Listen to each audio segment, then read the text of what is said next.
सुप्रभात प्यारे बच्चों। आज मैं आपको सहर्ष स्वीकारा है कविता समझाऊंगी। इससे पहले बेटे मैं आपको गजानन माधव मुक्ति बोध जी के व्यक्तित्व और कृतित्व के विषय में समझा रही हूँ। गजानन माधव मुक्ति बोध जी ये नई कविता के अग्रिम कवियों में से एक माने जाते हैं। इनका जन्म 13 नवंबर 1917 को मध्य प्रदेश के ग्वालियर जिले के श्योपुर नामक स्थान पर हुआ। इनके पूर्वज महाराष्ट्र के रहने वाले थे, परंतु इनके जन्म से काफी पहले वे मध्य प्रदेश में आकर रहने लगे थे। इनके पिता श्री माधव मुक्ति बोध पुलिस में सहायक निरीक्षक थे। इनकी आरंभिक शिक्षा उज्जैन में हुई। 8वीं की परीक्षा में एक बार अनुत्तीर्ण होने के बावजूद इन्होंने अपने अथक परिश्रम के बल पर नागपुर विश्वविद्यालय से हिंदी विषय में स्नातकोत्तर की उपाधि प्राप्त की। स्नातकोत्तर यानी आप स्नातकोत्तर की उपाधि प्राप्त की। इनका संपूर्ण जीवन संघर्ष में व्यतीत हुआ। इन्होंने 20 वर्ष की छोटी उम्र में बड़नगर मिडिल स्कूल में अध्यापन कार्य किया। उसके बाद शुजालपुर, उज्जैन, कोलकाता, इंदौर, मुंबई, बंगलोर, बनारस, जबलपुर, राजनांदगांव आदि स्थानों पर अध्यापन से पत्रकारिता तक का काम किया। सन 1945 में इन्होंने हंस पत्रिका के संपादक मंडल के सदस्य के रूप में कार्य किया। कुछ समय तक इन्होंने पाठ्य पुस्तकें भी लिखी। जीवन के अंतिम समय में मेनिंजाइटिस नामक रोग से इनके शरीर को जकड़ लिया गया। मेनिंजाइटिस रोग से पीड़ित हो गए। काफी इलाज के बाद भी ये स्वस्थ नहीं हो पाए। अतः 11 सितंबर 1964 को इस महान साहित्यकार का देहावसान हो गया या हमसे हमेशा के लिए विदा ले ली। इसके बाद बेटा दूसरी हेडिंग आप बनाएंगे रचनाएं। गजानन माधव मुक्ति बोध जी एक बहुमुखी प्रतिभा संपन्न साहित्यकार थे। इन्होंने अपनी लेखनी से हिंदी गद्य व पद्य दोनों ही विधाओं की श्री वृद्धि की। इनकी प्रमुख रचनाएं इस प्रकार हैं। सबसे पहले बेटा काव्य संग्रह हेडिंग बनाएंगे। काव्य संग्रह में चांद का मुंह टेढ़ा है, भूरी भूरी खाक धूल। इस भूरी भूरी खाक धूल में से ही सहर्ष स्वीकार है कविता ली गई है। दूसरा कथा साहित्य।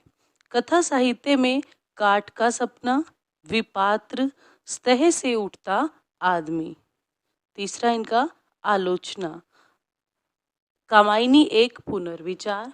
आलोचना में कामायनी एक पुनर्विचार, नई कविता का आत्मसंघर्ष, नए साहित्य का सौंदर्य शास्त्र। अब आखिर रचना क्यों नाम से है। एक साहित्यिक की डायरी। इसके बाद संस्कृति और इतिहास। इसमें भारत, इतिहास और संस्कृति। तो ये इनकी महत्वपूर्ण काव्य रचनाएं थी। इसके बाद तीसरी हेडिंग आप बनाएंगे साहित्यिक विशेषताएं। गजानन माधव मुक्ति बोध नई कविता के श्रेष्ठ कवि माने जाते हैं। छायावादोत्तर कविता में ये पहले कवि हैं जो छायावादी संस्कारों से पूर्णतः मुक्त होकर अपनी काव्य सृजना कर सके हैं। ये लंबी कविताओं के कवि माने जाते हैं। इनके साहित्य में प्रमुख विशेषताएं हैं वे इस प्रकार हैं। सबसे पहला इन समाज का यथार्थ चित्रण। मुक्ति बोध जी ने अपनी कविताओं के माध्यम से भारतीय समाज का यथार्थ चित्रण किया है। उनके काव्य में समकालीन समाज में फैली विसंगतियों, कुरीतियों, शोषण, अन्याय, अमानवीय मूल्यों का यथार्थ चित्रण हुआ है। इनकी कविता चांद का मुंह टेढ़ा है। इसमें उन्होंने समाज का यथार्थ चित्रण किया है। इसके बाद दूसरी हेडिंग बना देंगे व्यक्तिकता की भावना। छायावादी कवि न होते हुए भी मुक्ति बोध की कविताओं में छायावादी काव्य की यह विशेषता सर्वत्र दृष्टिगोचर होती है। अपनी इसी विशेषता के कारण उन्होंने अपनी कविताओं के माध्यम से अपने निजी सुख दुख की अभिव्यक्ति की है। हालांकि उनकी व्यक्तिकता की भावना समाजोन्मुख है। इसके बाद शोषक वर्ग के प्रति आक्रोश। इनकी कविताओं में शोषक वर्ग के प्रति आक्रोश भी दिखाई देता है। मजदूरों, किसानों, निर्धन लोगों का शोषण करके ऐशो आराम का जीवन जीने वाले पूंजीपतियों के प्रति उन्होंने अपना गहरा आक्रोश व्यक्त किया है। तू है मरण, तू है रिक्त, तू है व्यर्थ, तेरा ध्वंस केवल एक तेरा अर्थ है। इन पंक्तियों में उनका आक्रोश व्यक्त हुआ है। अगला पॉइंट बनाएंगे शोषित वर्ग के प्रति सहानुभूति। प्रगतिशील कवि होने के कारण यदि मुक्तिबोध की कविताओं में शोषक वर्ग के प्रति आक्रोश की अभिव्यक्ति हुई है, तो दूसरी ओर शोषित वर्ग के प्रति सहानुभूति की भी अभिव्यक्ति हुई है। मुक्तिबोध जी समाज के दीनहीन निर्धन वर्ग को शोषण से मुक्त कराना चाहते थे।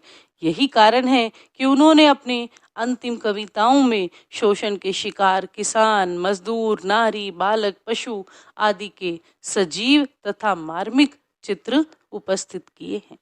इस प्रकार मुक्तिबोध जी के प्रगतिशील मानवतावाद के मार्मिक सर्वांगपूर्ण चित्र उपस्थित करने के पक्षधर हैं। इनमें भावनात्मक और विचारात्मक ऊर्जा अटूट थी। इनकी रचनात्मक ऊर्जा का एक बड़ा अंश आलोचनात्मक लेखन और साहित्य संबंधी चिंतन में सक्रिय रहा है।